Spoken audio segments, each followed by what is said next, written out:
Good morning বন্ধুরা, সবাই কেমন আছো? আশা করি ভালো আছো। আমি ভালো নেই। কেন ভালো নেই গো?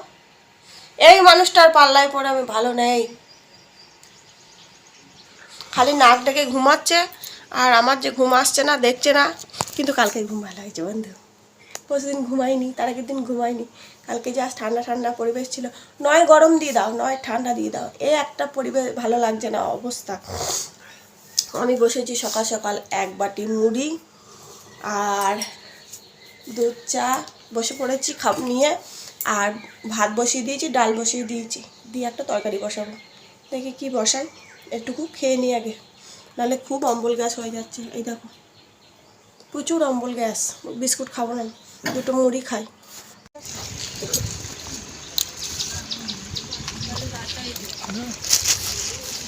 কালকে নিয়েছিলাম মাছটা, আমি খাই নেই, ডিম থেকে আর মাছ খাই নেই।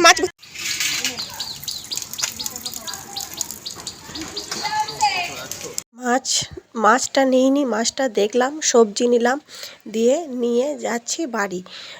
মাছও আমি মানে খুব কম নিই, তবে সবজিটা আমারই দায়িত্ব, আমিই নিই, তো ভালো লাগে।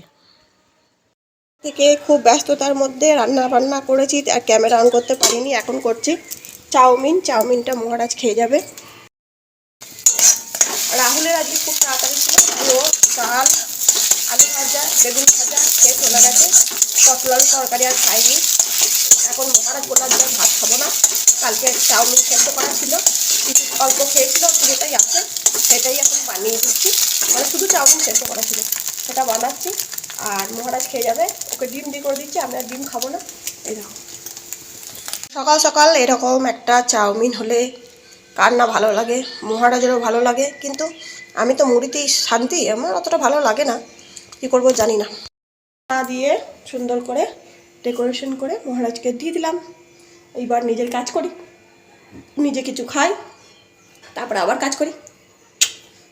শরীরের নাম মহাশয়, যা সবে তাই সয়, কথাটা ভুল। যা খাচ্ছি তাই হজম করতে পারছি না। এই যে খাচ্ছি, একটা মানে খেতে ইচ্ছাই করছে না, মনে হচ্ছে ভক্তি নেই খাবারটা। খেতে কত সুন্দর হয়েছে, কিন্তু আমার ভালো লাগছে না। ভাবছি খেলে আবার যদি শরীর খারাপ হয়, তো এই শরীর খারাপ করে মানে মানে খাওয়া দাওয়াই ভুলে গেছি। কতদিন পর বাড়িতে চাউমিন করেছি, সবাই খাচ্ছে, আমার আর খেতে ভালো লাগছে না। খাচ্ছি দেখো, এটা ওটা চিবিয়ে বেছে, না খাওয়ার গা সেই বলে না, সেরকম আর কি। তো ভালোই লাগছে না, যা হোক করে খাচ্ছি মন বোঝানো করে, সবাই রাগ করবে তাই। রাহুল মহারাজ সব বেরিয়ে গেছে খেয়ে। আমি পাম্প চাললাম, জল তুললাম, এবার ঘর দোর গুছাবো, মুছবো। আর এই ডাটাগুলো নিয়েছি, ডাটাগুলো কেটে একটা টিফিন বক্সে ভরে রেখে দেবো, তাহলে শুকিয়ে যাবে না, যেদিন রান্না করবো সেদিন বার করে নেবো। আমার সময় আছে, কেটে রেখে দিই। যে ঝুড়িটায় বাসন রাখি, বাসন রাখার ঝুড়িটা একদম উল্টাল হয়ে গেছে। তো সাজিয়ে গুছিয়ে না রাখলে কোনো কিছুই ঠিকঠাক থাকে না। তো আমার একটু পিটপিটে বাই হয়েছে এখন, মানে সব কিছুই মনে হয় সুন্দর করে গুছিয়ে গুছিয়ে রাখি। তো গুছিয়ে রাখতে, সাজিয়ে রাখতে এগুলো আমার ভালো লাগে, তো শুরু করেছি গুছাতে।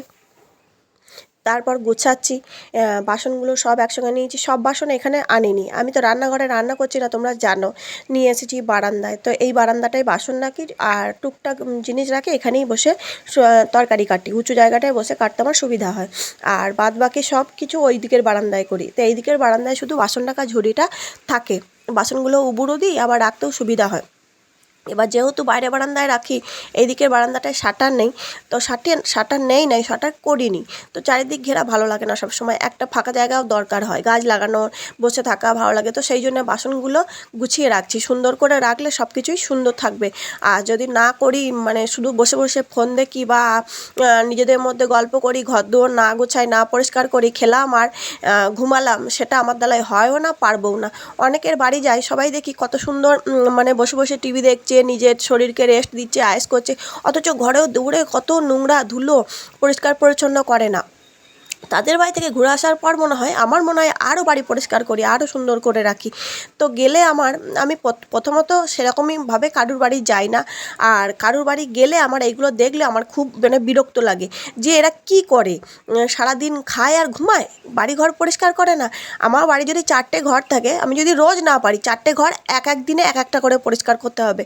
তা বলে এই নয় যে আমি 4টে ঘর পরিষ্কার করতে পারছি না বলে আমি ফেলে রেখে দেবো। ঘরে দৌড়ে এত ধুলো হবে যে সহ্য করতে পারবো না। আরে মুছতে পারছো না, ঝাঁট দাও, সপ্তাহে মাসে একবার মোছো, কি ঝাঁট দিয়ে পরিষ্কার করে রাখো, কোনোটাই যদি না করে ঘর দৌড় কোনোটাই ভালো লাগবে না। পুরনো হোক বা নতুন, ঘর দৌড় যত গুছিয়ে রাখবে ভালো লাগবে।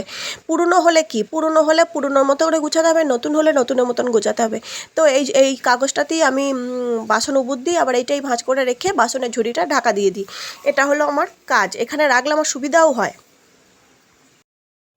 বাসনের ঝুড়িটা গুছিয়ে নিয়েছি, বাটির জায়গায় বাটি, থালার জায়গায় থালা, প্রেসার কুকারটা এখানে রেখেছি, চায়ের জিনিসগুলো এখানে রাখলাম আর বটিটা রাখলাম। গাছগুলোও তোমাদেরকে একটু দেখিয়ে দিচ্ছি যে গাছগুলোও এই পাশে আছে। সবজি দেওয়ার জলগুলো গাছের মধ্যে দিয়ে দিই। তো রোদটাও খুব উঠেছে, খুব রোদ। আর আলুর ঝুড়িটা এখানে রাখি যাতে কাটতে সুবিধা হয়, বারবার বয়ে না আনতে হয়।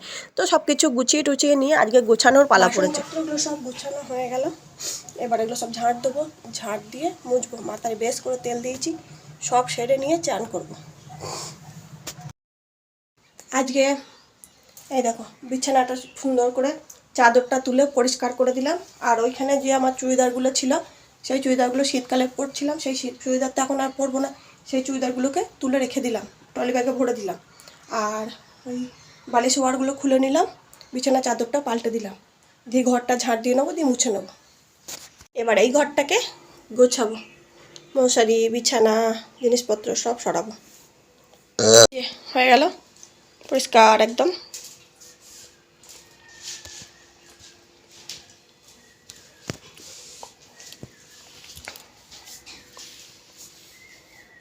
এবার ঘর মুছবো।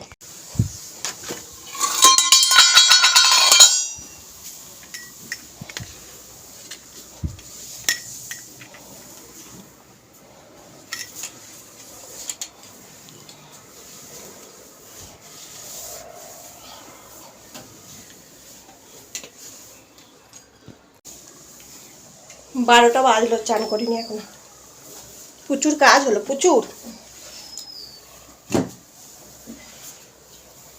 তা হোক, একদিন দেরি করে চান করলে কিছু হবে না, সব কাজই তো করতে হবে, সব কাজই দরকার। এই দেখো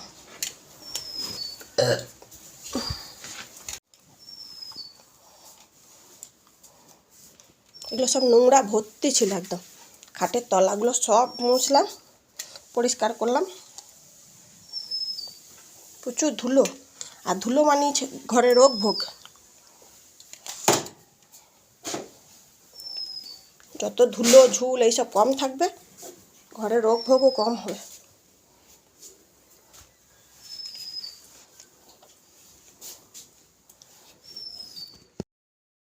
সব পরিষ্কার টরিষ্কার করে ঘর মুছে, এই টেবিলটাও পরিষ্কার করে, পায়খানা বাথরুমে গিয়ে ভাবলাম সব যখন হয়েছে পায়খানাটা কেন পরিষ্কার থাকে, অপরিষ্কার থাকে, পায়খানাটাও পরিষ্কার করলাম, দিয়ে চান করে ঠাকুরকে ধূপ দিলাম। আর এই দেখো ডিম সেদ্ধ বসিয়ে দিলাম, ডিমটা হোক, ডিমটা হতে হতে একটু লাইভ করব, দিয়ে তারপরে বাবু এলে খাবার গরম করে খাবো। ভাত, ডিম সেদ্ধ, এঁচড়ের তরকারি, পটল আলুর তরকারি, এই নিয়ে বসে গেছি খেতে। এঁচড়ের তরকারিটা কালকেকার, আর আজকে করেছি আলু ভাজা, ডাল, পটল আলুর তরকারি আর ডিম সেদ্ধ। মাছ আছে কিন্তু আজকাল মাছ করিনি, তো চলো খেয়ে নিই। এই যে প্রচণ্ড ঠান্ডা লেগেছে আমার, তোকে দেখা যাচ্ছে না?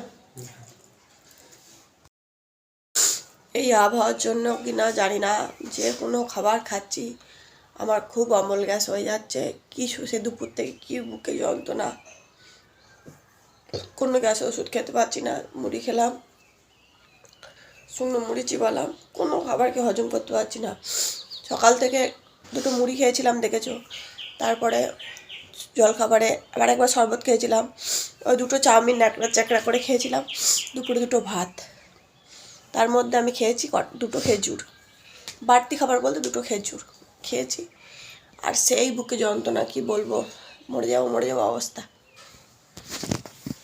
দিয়েই শুয়েছিলাম, শুয়েও থাকতে পারছি না, বসে থাকতে পারছি না, শুয়ে থাকতে পারছি না, দাঁড়াই হাঁটছি সেও পাচ্ছি না, এত বুকটা কন কন কন কন করছে, মনে হচ্ছে স্ট্রোক হয়ে মরিয়ে যাবো তখন।